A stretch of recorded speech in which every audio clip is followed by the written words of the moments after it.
US చరిత్రలో 2013 తర్వాత జరిగిన భారీ పేలుడు.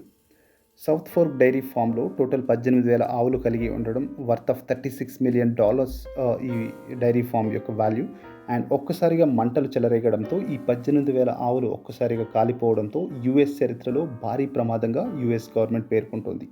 ఒక్కో ఆవు ఖరీదు $2,000 ఉందని తెలుస్తుంది. డైరీ ఫామ్‌లో మెషినరీస్ వేడెక్కడం అండ్ సాధారణంగా అక్కడుండే మీథేన్ గ్యాస్ కూడా పేలుడుకి కారణమని తెలుస్తోంది. బట్ ఏదేమైనా ఇన్వెస్టిగేషన్ చేసిన తర్వాతే తెలుస్తుంది. అప్రాక్సిమేట్‌గా 50-60 మెంబర్స్ అక్కడ పనిచేస్తుంటారు అని తెలుస్తోంది. ఏదేమైనా సరే 2013 తర్వాత ఇప్పటివరకు జరిగిన మేజర్ భారీ పేలుళ్లలో ఇదొక్కటిగా పేర్కొంటుంది.